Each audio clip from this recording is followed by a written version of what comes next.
Alors si vous débutez dans N8N, il y a un node que vous devez connaître absolument, c'est le node Edit Field.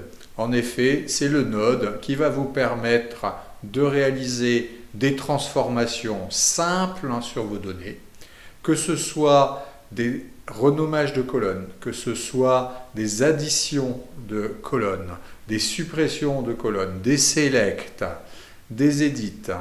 Eh bien, vous allez l'utiliser partout, systématiquement, dans tous vos workflows.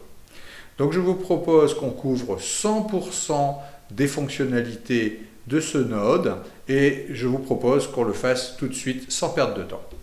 Notre environnement pour expliquer le Edit Field est prêt. On va voir tout ce que l'on peut réaliser avec ce node N8N. Ce sont des transformations qui sont très fréquentes. Donc d'abord, on va aller regarder comment est-ce qu'on crée des données, c'est-à-dire comment on crée des variables qui ensuite pourront être utilisées dans l'ensemble du flux. Alors création de variables, deux façons de le faire, soit en manuel, soit par l'injection d'un fichier JSON. Dès que si je sélectionne JSON ici, je vais perdre toutes mes variables qui ont été préfabriquées, donc je ne vais pas le faire tout de suite. Mais vous voyez, là, c'est quelque chose de simple. On crée des variables avec un prénom, un nom, un âge, et si le client est actif. Donc vous voyez, ça va nous donner l'occasion de regarder toutes les typologies de variables que l'on peut avoir dans N8N.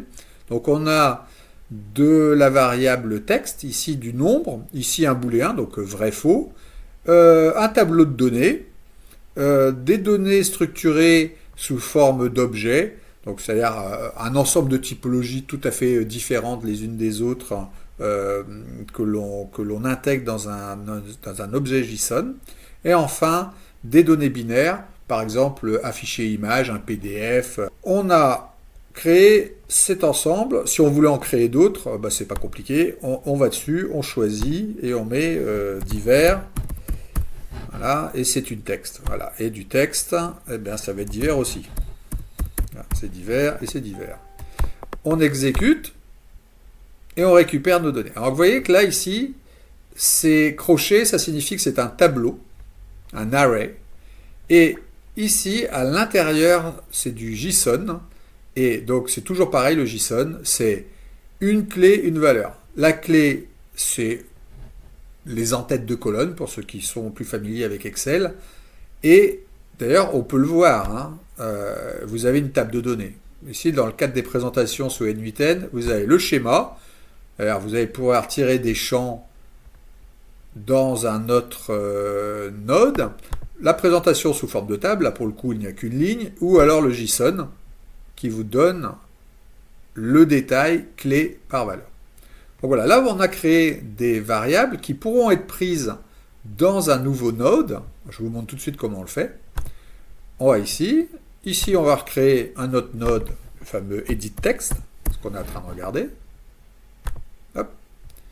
Edit Field, pardon. Et vous voyez, si on veut récupérer cette donnée, on va aller la tirer directement dans le champ. Et vous voyez, vous avez du JavaScript. Donc JavaScript parce que dès que c'est entre deux crochets, c'est du JavaScript. Donc si on veut mettre à l'intérieur de ce texte un code en JavaScript, par exemple, pour mettre cette variable en uppercase, donc en majuscule, on pourra aller injecter du code à l'intérieur de ce champ.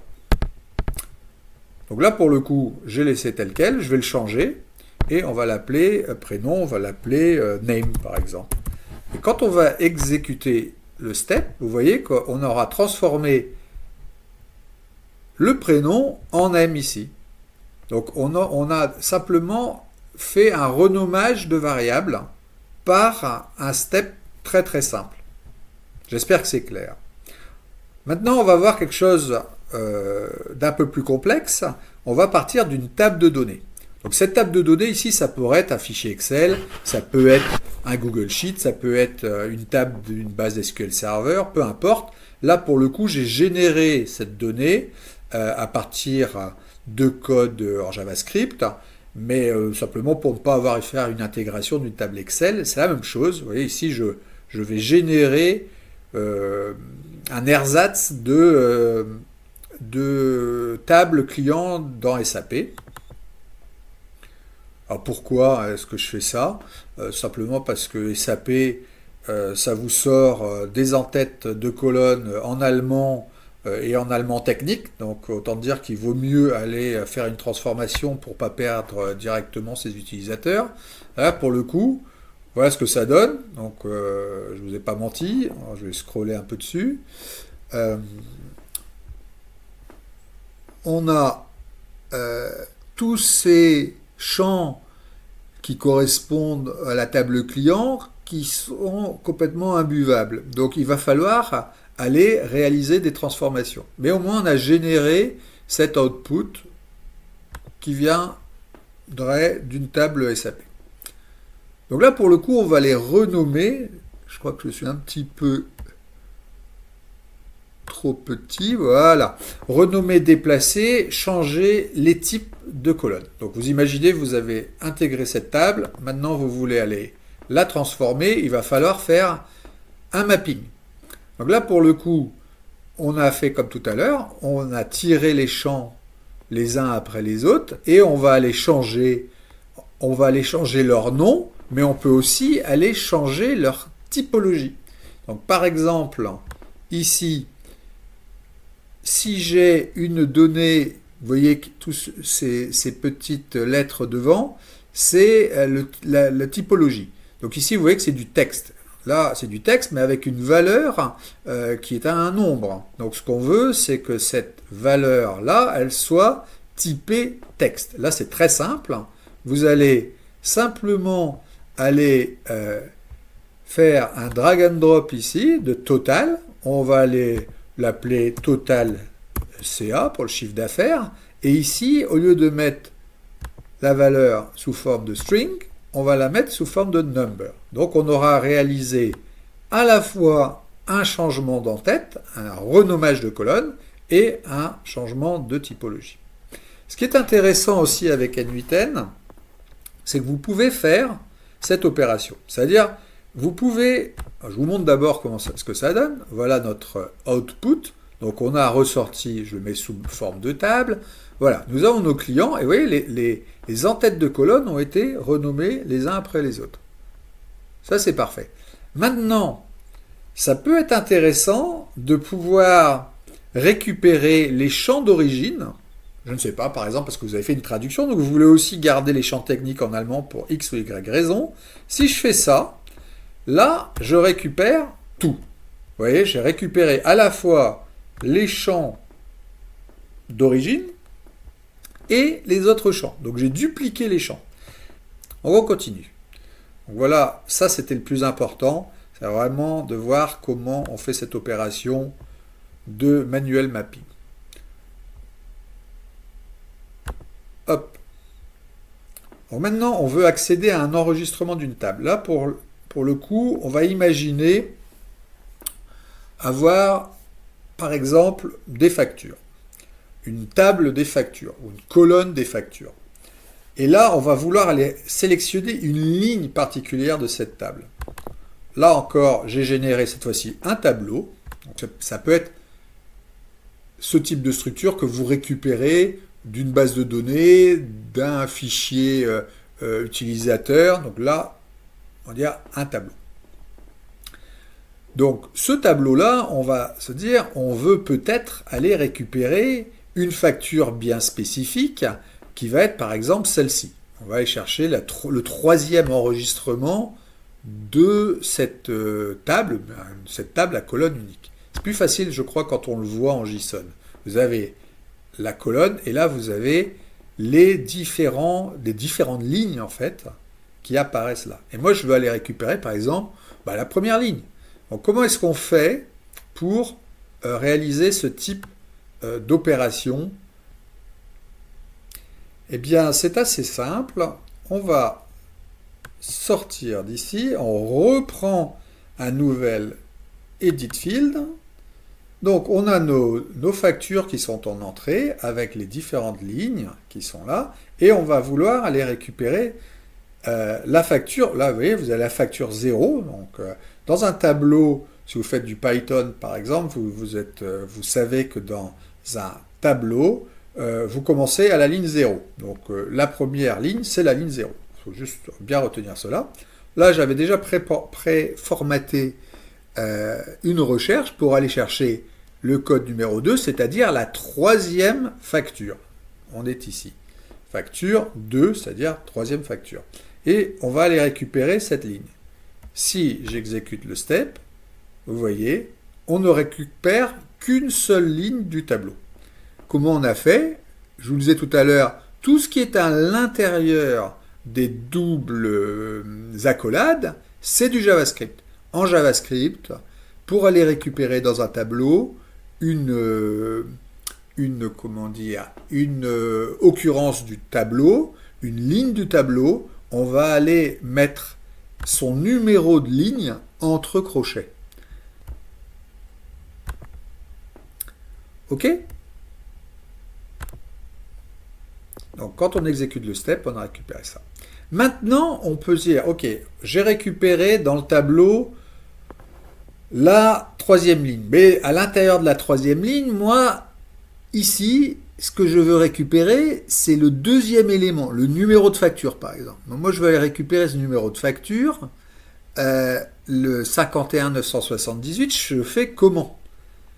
Bien, hop, je vais remonter ici. Alors, si ça fonctionne mieux, voilà. Donc, je vais aller remettre un nouveau. D'ailleurs, il me les sort tous, donc ça c'est bien. Il me dit, ok, on a 4 éléments dans cette ligne, lequel est-ce que tu veux récupérer? Le premier, le 0, le 1, le 2 ou le 3? On va dire, moi je veux le deuxième, donc c'est le 1. Je récupère le 1, il m'a mis le double crochet, et là je peux exécuter. Donc vous voyez la double notation, c'est comme ça qu'on descend à l'intérieur d'imbrication dans un array. Récupérer. Donc là, si je le fais, on va simplement aller récupérer 51 978. Là, pour le moment, vous pouvez vous dire, ok, mais quel est l'intérêt pour aller récupérer ce code-là? Oui, mais là, on n'a récupéré qu'une seule fois.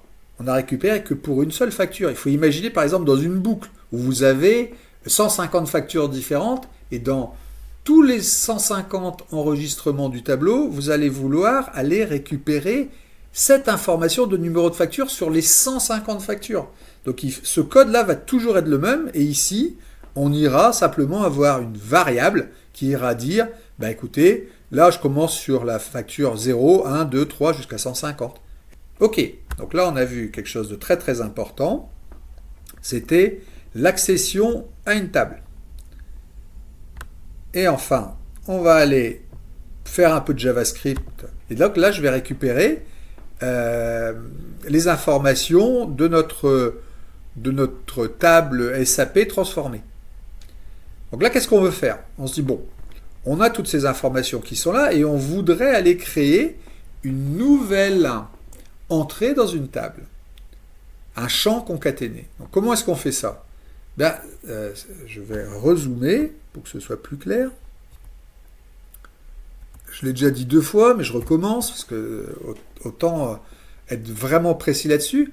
Tout ce qui est à l'intérieur des doubles crochets, c'est du JavaScript.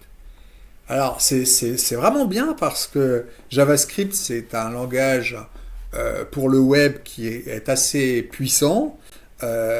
Personnellement, je préfère le Python, mais on ne peut pas, malheureusement encore, dans cette version de NetN, mettre du Python. C'est bien dommage parce qu'il y a quand même beaucoup de bibliothèques pour la data science qui sont vraiment intéressantes. Donc notamment les bibliothèques de Panda qui vous permettent, ou NumPy, qui permettent de faire des transformations de données assez avancées très facilement.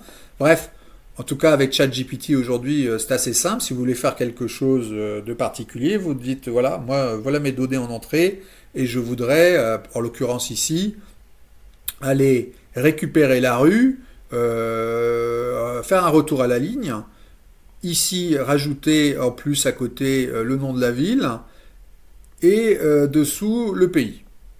Donc on va voir ce que ça donne tout de suite quand on exécute le step. Voilà. Donc on a notre adresse, vous voyez, on a rajouté à nos données d'entrée qu'on a récupéré en faisant le include other input fields ici. Donc on a récupéré, comme je vous ai montré tout à l'heure, l'ensemble de la table et on va aller lui rajouter une donnée calculée qui est l'adresse. Donc là pour le coup, vous voyez que ça apparaît avec l'anti-n, mais dans n'importe quel éditeur, ça va vous faire un retour à la ligne. J'espère que c'est clair. Je pense qu'on a fait le tour de la question de l'edit field. Je pense que vous avez pu voir que c'est quelque chose que vous allez utiliser tout le temps. J'espère que le format vous plaît, que ce n'a pas été trop long. En tout cas, n'hésitez pas à me soutenir en mettant le pouce vers le haut et à vous abonnant à la chaîne. Je vais essayer de faire une série sur tous les nodes N8N qui sont vraiment utiles en les mettant en perspective business. Merci et à bientôt.